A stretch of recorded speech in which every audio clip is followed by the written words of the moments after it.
the whole process of core training. There are so many different exercises out there that all work great, and I won't be able to cover all of them in this one video, but I will showcase the ones that are most commonly used in my programming and that tend to be safe on the backs. The one thing that we'll go over, I don't think I mentioned last time, is half kneeling positions. And I find that, when you get someone in a half kneeling position, so imagine I am kneeling down with my right knee down to the ground, and I'm gonna go on a 45, and I have my left leg in front. Again, kind of going into that phase one progression. If I have my left foot as close as possible to where it's in line with my knee and my back foot, I'm already kind of unstable, and now I need to squeeze my glute and engage all my hip stabilizers in conjunction with all my core musculature. I absolutely love using half kneel everything for proper core recruitment and proper hip stabilization and teaching the body how to build stability.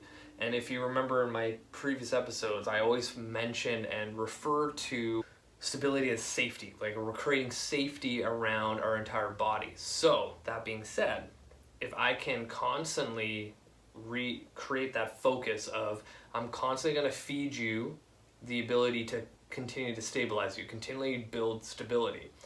And why not do that in all different types of exercises? So that's why the half kneel is so brilliant.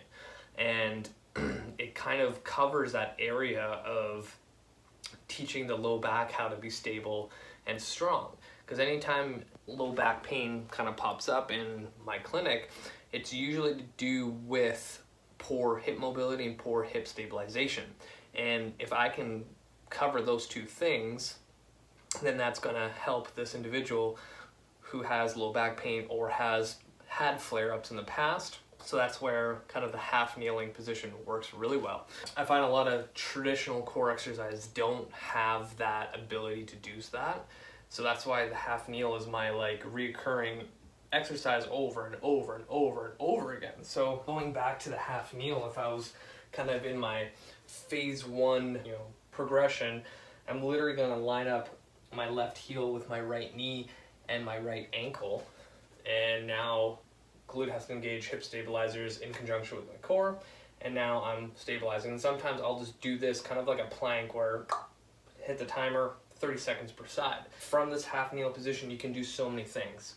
Going into something like a pile-off press or an anti-rotation press. And if you remember from my first video, we talked about how is the spine built, how is it functioning, how does our body interact with it, what is it designed to do. So our spine can go into flexion, extension, rotation, and lateral flexion on each side, meaning that the muscles surrounding the spine are able to resist those ranges of motion, which then creates stability in our spine. So if you think about an anti-rotation press, so if I'm on my right knee, my left leg's in front, and I have a cable machine to my right, or I have a squat rack, pillar, bar, whatever you want to call it, have a band wrapped around it, it's coming out, and I'm holding in both my hands, and I'm pressing out and back in. So the moment I press out, the band or the cable machine is going to be pulling me over into lateral flexion. So all this stuff needs to be here, and I'm also fighting rotation. So I have two things happening from a core standpoint that is going to build a more resilient, stable spine and also a more resilient body overall. And in my first version of my ebook, the Ironclad Body Training System, I have a lot of half kneel exercises, and two things we're already doing in that one half kneel position. But the other thing that people don't think about is in that half kneel position, I'm also teaching my hip how to stabilize. And a lot of times unstable hips tend to have an unstable lumbar spine. So now I'm literally working on three things at the same time. Knowing that the half kneel position tends to work three things at the same time and more.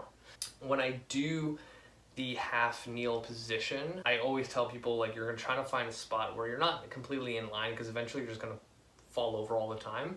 But finding a position where you feel unstable, but you have enough in you to kind of stabilize the movement and stay at that spot. Because sometimes, you know, if your leg's too far out and it's way too easy and you're just kind of using your upper body, you're not really working core stability and hip stability. You're just kind of just going through the motions. And then on the other side of the spectrum, you're like going way too in line and you're all over the place. So you have to find that happy medium. The other thing I tend to use in the half kneeling position is every exercise I can think of.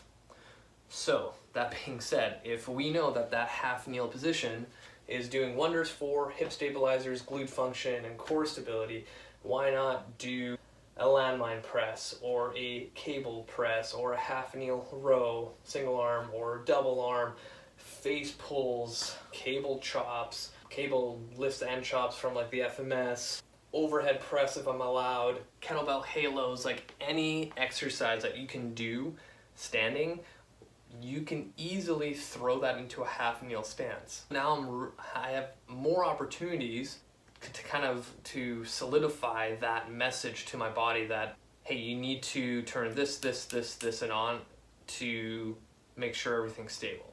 And a lot of times when you look at the aspect of like fat loss, weight loss, muscle gain, we all know that, hey, if I burn more calories, I'm most likely going to see my goals, right? So how do you burn more calories? You're going to do more movement, meaning more movement needs more muscle fibers to be activated. So how do you get more muscle activation? With exercises that require more, right? So we all know that, say, a bicep curl compared to a Olympic snatch, right? That bicep curl has a lot less muscle activation than a barbell snatch, right? So when I place people in half kneeling positions, and if you do this already in your programming or in your workouts, you know that a half kneeling position requires a lot more stabilization because it kind of gets you off of balance.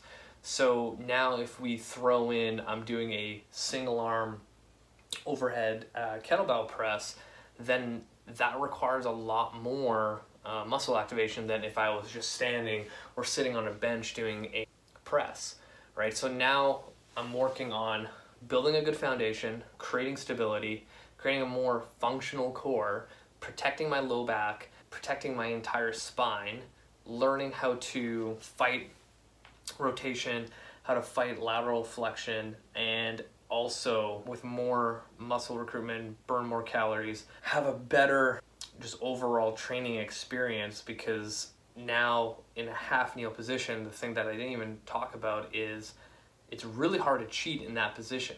Whereas if I was standing and trying to do an overhead press, I can easily go into extension and try to fight that. A lot of weird stuff happens when people start compensating, and usually happens in the standing position, whereas a half kneel, it literally does not happen. It's really difficult to cheat in that position. So now I have more longevity in my training. And the biggest thing that I see in the clinic is people like avid gym goers that don't really follow a specific plan to themselves. They may be going to a gym, following a cookie cutter program, doing CrossFit, maybe doing a program they downloaded offline, but a lot of times in the clinic, those people will come in because something has flared up because of what they did in their workout, which might not be specific to them, right? So what happens is now they gotta take some time off. Usually those people coming into the clinic are so far gone that they physically had to stop training, but all the weeks kind of leading up with that little flare up in their elbow, in their low back, in their knee, whatever it is, already started slowing down their volume of training, which is now preventing them from seeing success, what they want to achieve, whether it's fat loss, muscle gain, endurance, whatever it is, right? And now they're at a point where they've stopped completely.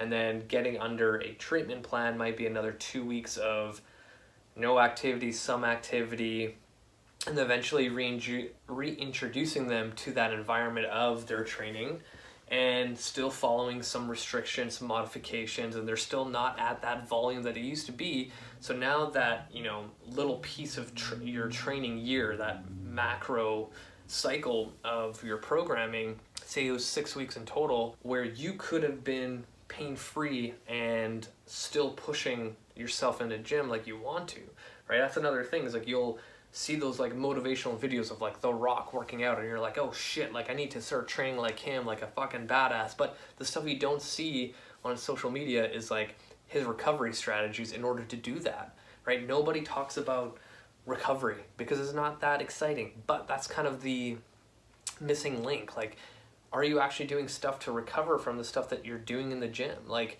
you know, I shit on CrossFit all the time, but, you know, you could do CrossFit as long as you do the recovery strategies in order to continue doing that sport, right? A lot of people don't think of that and they end up they're just going and going and going, and like things tend to go on your body, right? So the longevity thing is huge. It allows my clients to show up more. So now take it from the perspective of a general population person where weight loss is a huge thing.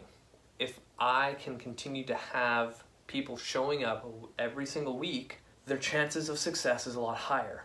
But if something in my program flared something up and they had to take 1 week off, that turned into 2, they come back, they're not really doing the same intensity, now I'm slowing them down from seeing success, right? That's on me. And I learned that really, really fast in the beginning of my career, whereas now, I don't remember the last time I had a client in person or online where they had to stop training due to something in their program.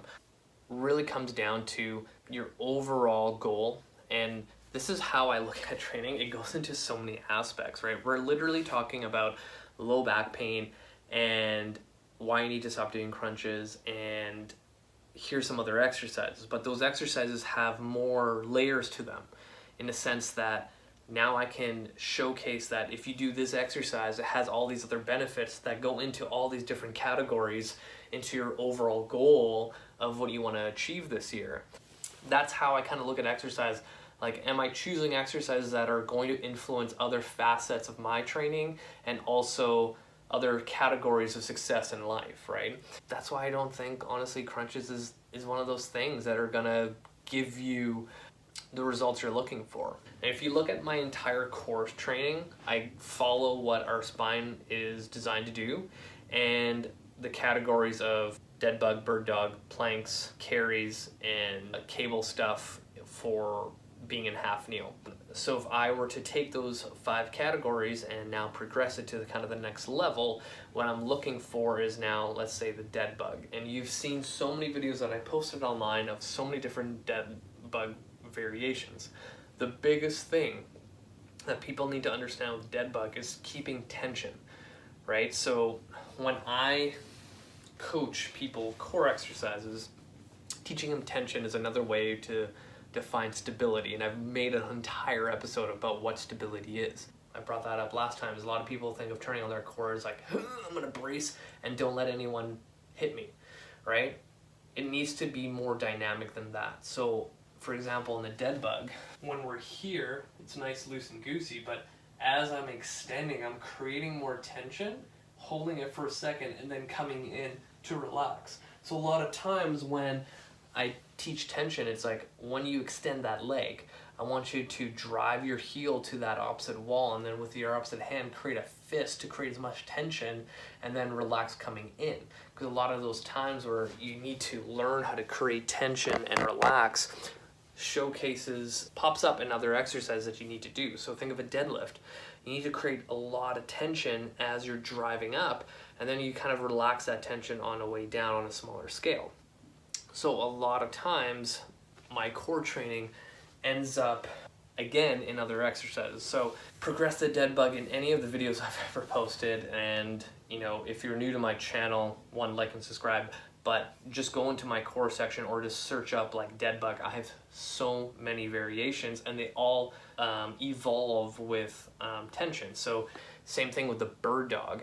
A little bit more dynamic, but you can still progress it. So I like using a band single arm row.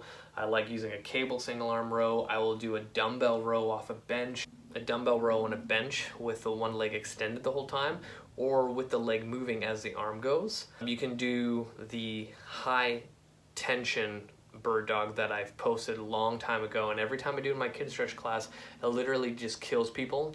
One, because it's super slow. We're working a lot of isometrics in it, and it's literally probably my favorite thing right now for core training. And then when it comes to carries, last time we kind of talked about a double-handed carry, single arm carry. From there I would go into a bottoms up carry. You can go into a racked carry. I tend to go into a rack carry with a dumbbell first, and I also rotate it this way. I also push my arm forward.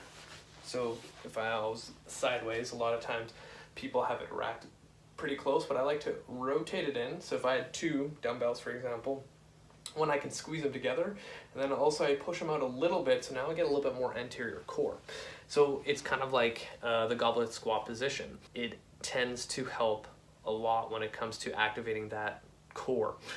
Other progressions, say in that half kneel, say we're doing that anti-rotation press, I might add a little front raise, and again, challenging anterior core, just doing that. Like, you don't have to go above your head, but I like to here and up. And I start also adding like the TRX, where, you know, feet go in, we can just do the knee drive or the atomic crunch, whatever you want to call it. I also like going into like a tall kneeling rollout with a ball. And again, if we know that the spine is designed to fight extension, a tall kneeling position, if I had a ball underneath my hands and I had to roll out and let my entire spine along with my hips go in that direction, I'm fighting again to keep my extension from happening here and just keeping it neutral.